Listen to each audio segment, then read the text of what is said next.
नमस्कार। मैं ज्योतिष कुमार विपिन शर्मा आपके अपने YouTube चैनल गुड रहस्य ज्योतिष के अंदर मैं आपका हार्दिक स्वागत करता हूं, अभिनंदन करता हूं। प्रिय बंधुओं, सबसे पहले आप सभी को हार्दिक धन्यवाद जिन्होंने मेरे इस YouTube चैनल को सब्सक्राइब किया, इसे देखा, सराहा, कमेंट छोड़े, शेयर किया, लाइक किया। आप सभी का हार्दिक धन्यवाद। आज मैं एक अलग विषय लेकर के आया हूं, जो विषय केवल और केवल आपके पंचांग तक ही सीमित रह चुका है। उसके पीछे का एक बहुत बड़ा कारण है कि आप लोगों ने इन विषयों को तवज्जो नहीं दी। बिकॉज आप लोगों को आदत पड़ गई राशिफल में संतुष्ट रहने की। आपने ऐसे ऐसे वीडियो को अपलिफ्ट किया है, ऐसे ऐसे YouTube चैनलों को अपलिफ्ट किया है, जिससे ना केवल ज्योतिष जगत का नुकसान हुआ है, बल्कि हमारे सनातन धर्म का भी नुकसान हो रहा है। और 80% हमारे हिंदुस्तान की जो आबादी है वो गांव में और कृषि कार्य में रहती है। और अन्नदाता के लिए मैंने YouTube पूरा छान मारा, कहीं पे भी किसान वर्गों के लिए कोई भी ज्योतिषीय विश्लेषण या प्रतिक्रिया आदि वीडियो वगैरह कुछ भी नहीं मिले मुझे। और इसके पीछे का कारण भी एक है कि जब आप राशिफल इत्यादि इत्यादि विषयों को बहुत ज्यादा तवज्जो देते हैं, जो कि एक साइंटिफिक तरीके से भी लगने वाली चीज नहीं है। आप एक अंदाजा कीजिए, लगा लीजिए अपने दिमाग में कि 58 करोड़ की आबादी एक राशि को रिप्रेजेंट करती है। और हम लोग जो ज्योतिषी लोग हैं अपने टीआरपी के चक्कर में ऐसे ऐसे थंबनेल डालते हैं कि अब 2022 प्रारंभ होने वाला है, मिथुन राशि के भाग्य शनिदेव जो है वो भाग्य स्थान में गोचर करने वाले हैं, आप बनोगे करोड़पति। आप थोड़ा सा एक अंदाजा लगा लीजिए कि इस तरह के विषयों को आप लोगों को पसंद करना चाहिए था या नहीं करना चाहिए था। अब जब आप जिन विषयों को ज्यादा पसंद करते हैं, लोग उसे बनाते हैं। जो मार्केट में डिमांड होती है, फैक्ट्री उसी चीज का निर्माण करती है। मेरा निवेदन यह है, मैं किसी विशेष चैनल के लिए नहीं बोल रहा हूं, इतनी बड़ी मेरी हैसियत नहीं, औकात नहीं है, परंतु विषय वो जिसमें तर्क हो, जिसमें कुछ ना कुछ नियम लगे हो, कुछ ना कुछ उसमें विशेषता दिखे कि ये कारण से आपको ये फायदा होगा। बेतरकीब चीजों को आप लोग पसंद करते हो।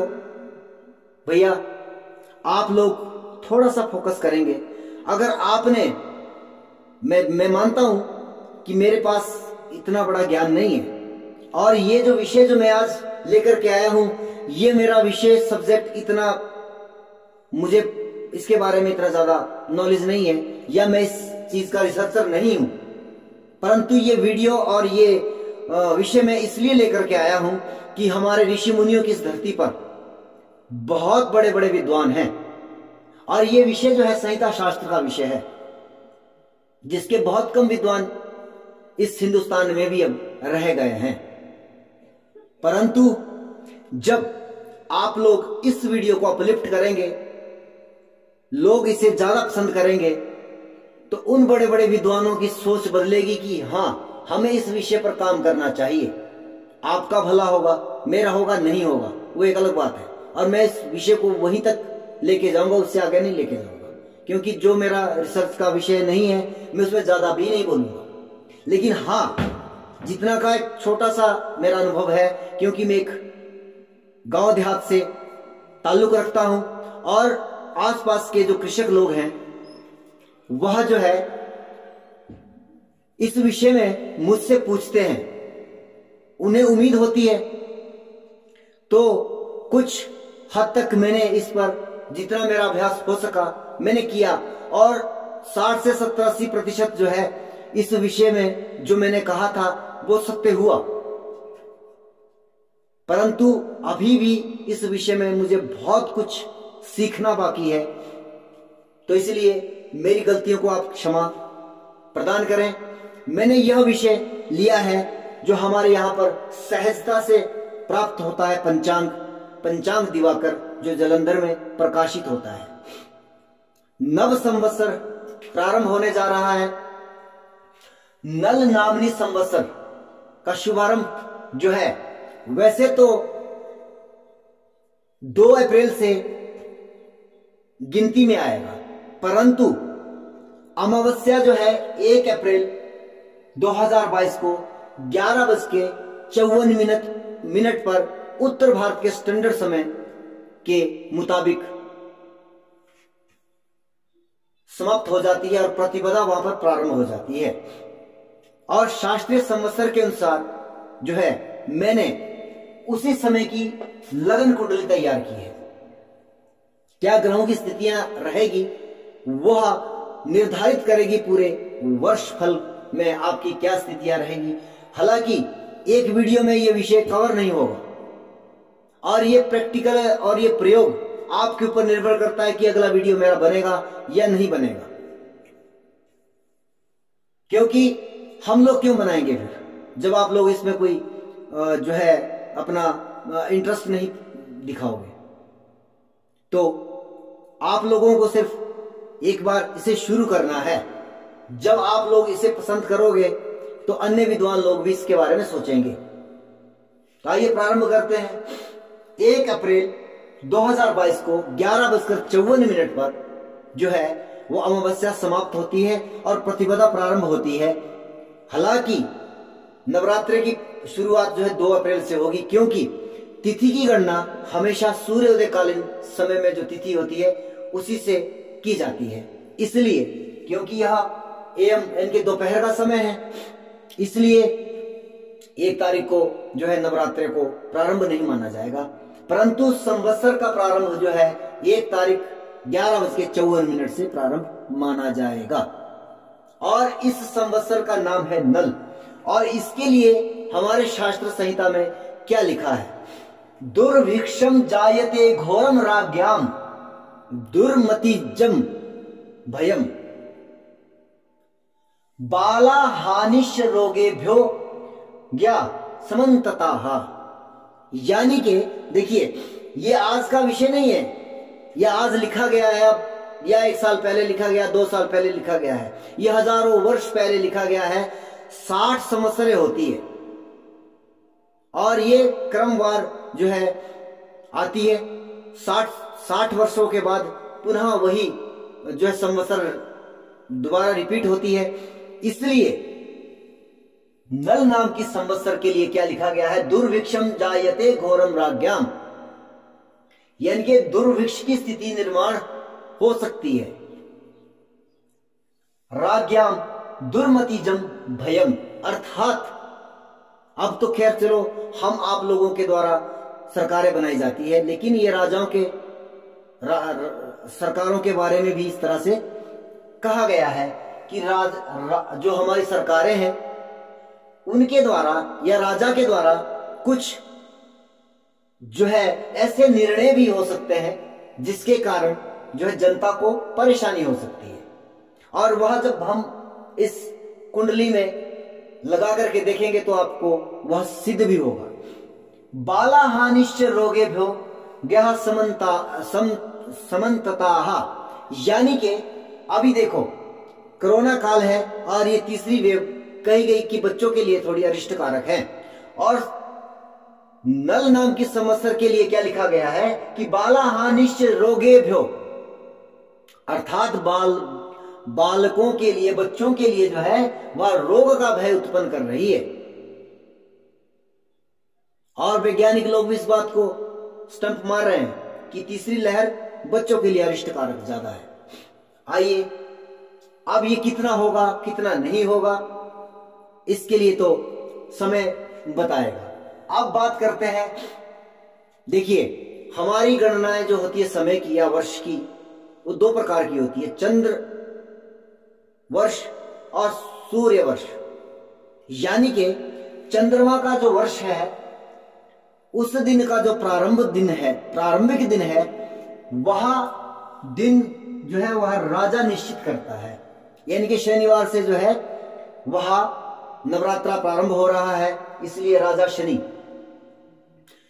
चंद्रवर्ष, सौर वर्ष यानी कि सूर्य जब प्रथम राशि मेष में प्रवेश करेगा तो वह सूर्य वर्ष का प्रारंभ होगा, यानी कि पहला महीना बैशाख।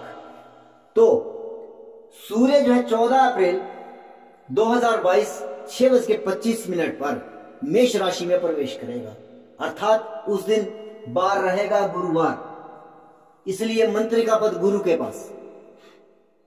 और राजा शनि अष्टम भाव में संचार कर रहे हैं,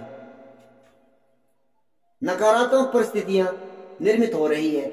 और शनि का जो स्वभाव है वह भी क्रूरवत है, इसमें भी कोई संदेह नहीं है। कर्म का कारक है, निश्चित तौर पर मेहनत बहुत करवाएगा, परिणाम अचानक से देगा, क्योंकि वह अचानकता का भाव है। यानी कि कुल मिलाकर के आप ये भी कह सकते हो कि जो कुछ भी होगा वह सडन होगा। दूसरी चीज, देवगुरु बृहस्पति वह भाग्य स्थान पर, परंतु शनि की राशि में जब देवगुरु संचार करते हैं तो निश्चित तौर पर, क्योंकि वह भाव की हानि करते हैं, विशेषतः शनि की राशियों में।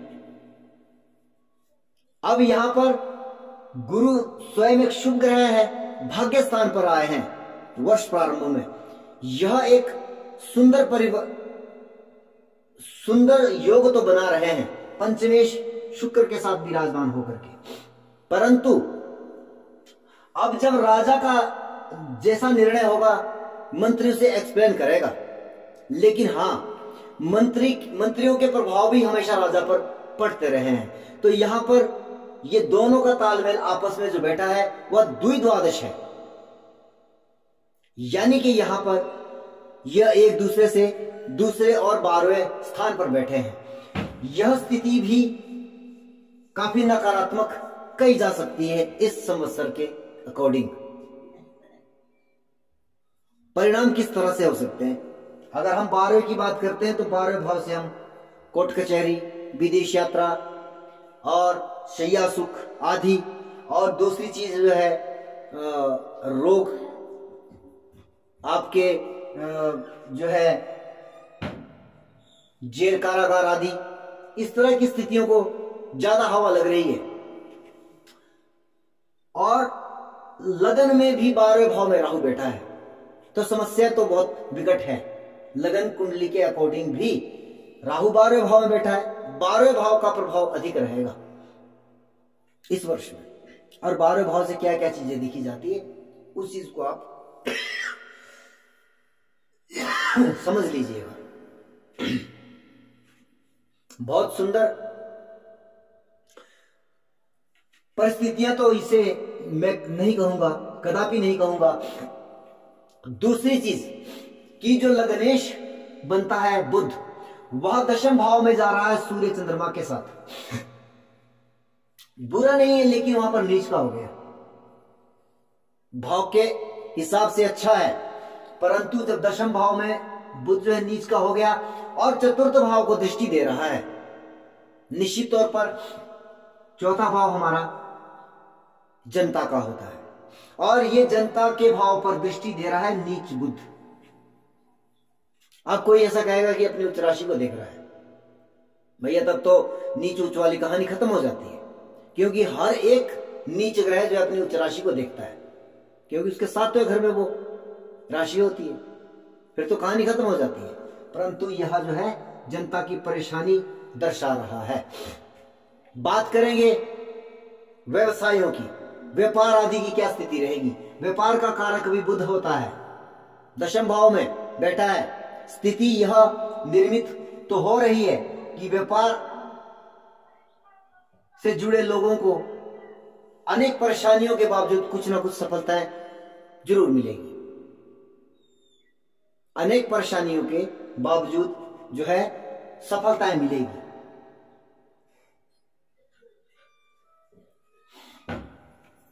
अब बात करते हैं, क्योंकि वहां पर सफलता मैंने क्यों कहा, क्योंकि धनेश चंद्रमा का सहयोग वहां पर बुध को मिल रहा है, तो धन लाभ की परिस्थितियां निर्मित हो रही है कुछ परेशानियों के बावजूद। अब बात करते हैं, इस बार रोहिणी का वास समुद्र में और बादलों का राजा जो है वह भी बुध है इस वर्ष।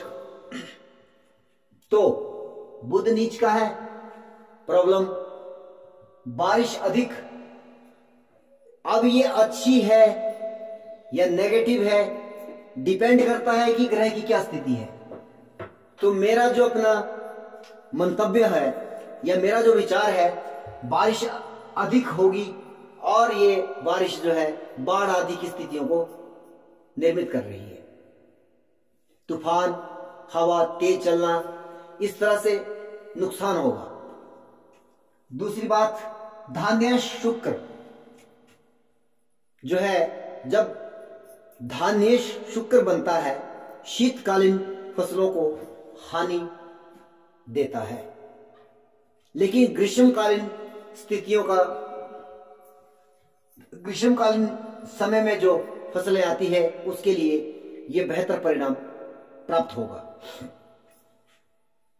अब बात करेंगे, मेघेश की बात कर दी, रसेश चंद्रमा, रसों का राजा जो है, मंत्री पद जो है वह चंद्रमा के पास है।